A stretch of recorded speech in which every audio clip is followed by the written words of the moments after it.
Hi, I'm Lucy James, and I listen to the One Up Gaming podcast. Hello, Andy. This is Colin. I won't be able to get in tonight. I'm sweating like a pig. I'm sweating like a pig. I'm sweating like a pig. I'm sweating like a pig.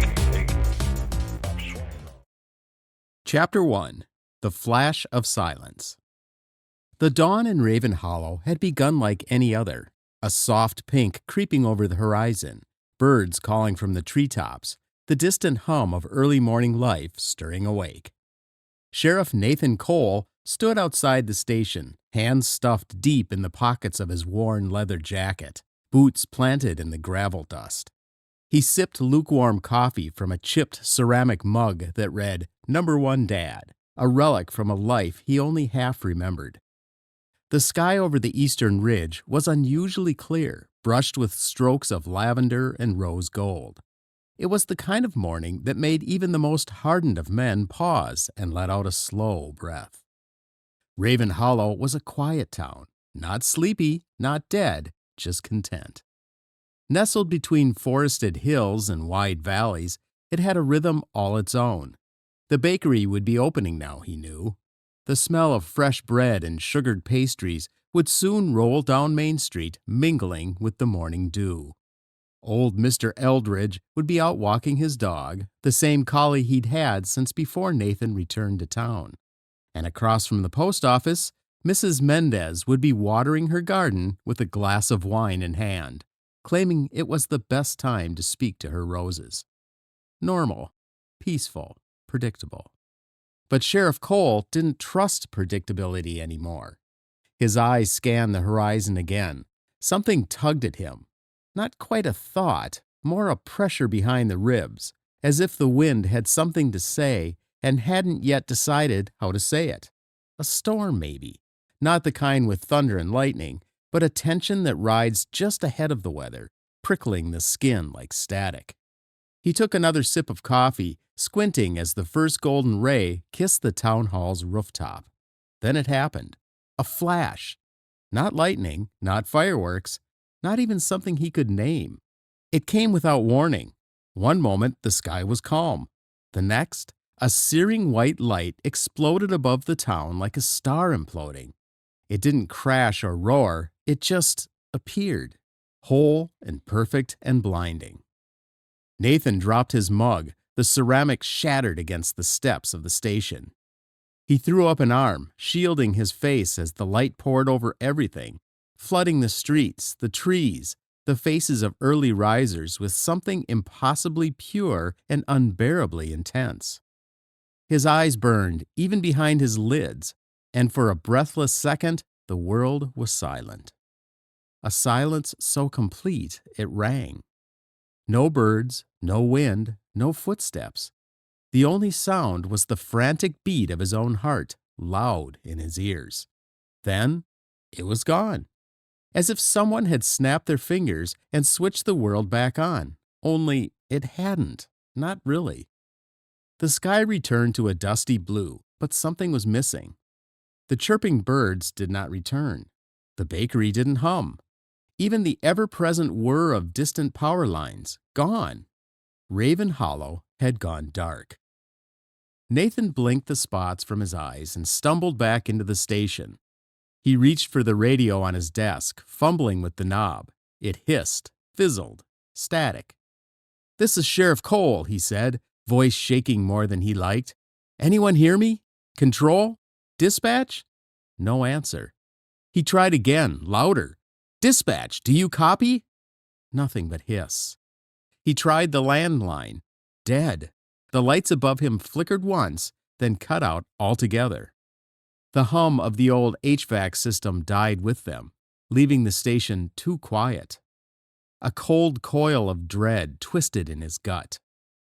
Across town in the small but efficiently run clinic that doubled as both urgent care and family medicine, Dr. Emily Voss stood at the window of her office, mouth slightly agape.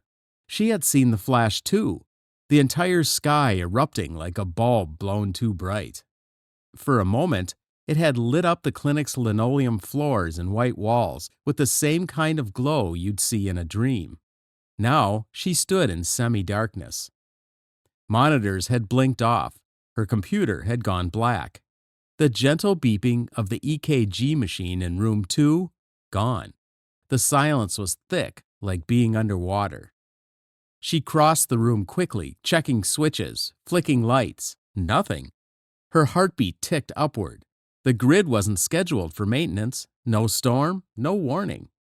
She grabbed her medical bag, well-worn, well-stocked, and stepped outside.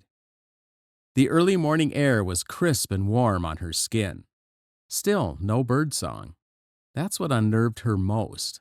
The birds of Raven Hollow were relentless, robins, wrens, even the occasional hawk calling from the hills. But now, nothing. The trees stood still, the breeze gone slack. She spotted movement, a figure walking toward her from across the street. Tall, leather jacket, Sheriff Cole. Their eyes met, and the unspoken passed between them, a momentary silence thick with too many questions. Nathan reached her, jaw tight. No one's answering. Radios are out. Whole town's dark. Emily nodded, already thinking through a mental checklist. This isn't a usual blackout, she said. I need to check on the clinic's patients and the twins, the Nigans. They're at the school already. If the power's out. We need to keep people calm, Nathan said, eyes scanning the rooftops. Get everyone indoors. We don't know what this is. He didn't say what he feared it might be, but Emily could read it on his face, the memory of something buried deep. By 6:30 a.m., the town's main street was beginning to stir in uneasy confusion. Doors opened, neighbors stepped onto porches, hands shielding their eyes, squinting at the empty sky. Somewhere down the lane, a child started crying. Outside the bakery, Amira Patel, 17, and curious to a fault, stood with her phone raised high, recording the heavens. It just blinked, she was saying to no one in particular. Like, boom, and then it was gone. The sky gave no answers. Mrs. Mendez, clutching her wine glass as if it offered some explanation, murmured, I haven't seen anything like that since the eclipse of '94. Nathan moved down the street like an anchor, solid, calm, the way he'd trained himself to be. He spoke to folks quietly, offering vague reassurances while keeping his eyes on the treetops and distant ridge lines. The longer he stood among them, the more he felt the weight of their expectations. He's the sheriff. He'll know what to do. But he didn't.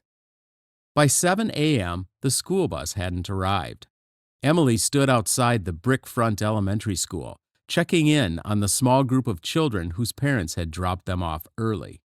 Ms. Harrow, the music teacher, was trying to keep them occupied with songs and hand games, but the kids were restless, fidgety. The youngest, Milo, a boy with big glasses and a stutter, kept asking when the lights were coming back on. When Emily gently asked if he saw the flash, he whispered, It tickled my brain. Her fingers froze around the stethoscope looped around her neck. Back at the station, Nathan tried the old shortwave ham radio in the storage room. He hadn't used it since the blizzard 3 years ago. The knobs clicked. A weak buzz responded. Static, interrupted only by soft bursts of feedback. Then, something else. A soft tone, a single repeating note. Faint, deliberate, almost melodic. Nathan leaned in, and then, gone. Silence returned. He sat back, a muscle twitching in his jaw. The power wasn't just out. The whole town was sealed in something. That was the feeling gnawing at him now, as if the borders of Raven Hollow had gone fuzzy, as if they'd slipped into some pocket of stillness, a snow globe without a shake. The hours passed. The town library, the diner, and even the gas station stayed closed. Cell phones failed to connect. GPS showed only a spinning wheel. Several residents tried to leave in cars, but found the highway blocked by fallen trees in either direction, as if nature herself had decided to lock the gates. By noon, people stopped pretending it was a coincidence. Emily met Nathan in the center of town, near the statue of the town's founder, a proud but odd-looking man named Elias Blackthorne. The statue cast a long shadow over them as the sun climbed overhead, hot but somehow subdued. "People are scared," Emily said. "I don't blame them." Nathan rubbed his temples. "If this is another drill, if this is military, you don't believe that." "No, I don't." They stood for a while, watching as the townsfolk moved in small groups, checking on neighbors, sharing supplies, lighting candles. Then, as the sun dipped lower behind the trees, a low thrumming began to echo from the northern hills, distant, rhythmic, like a heartbeat under stone. The people of Raven Hollow froze, and for the first time all day, no one said a word.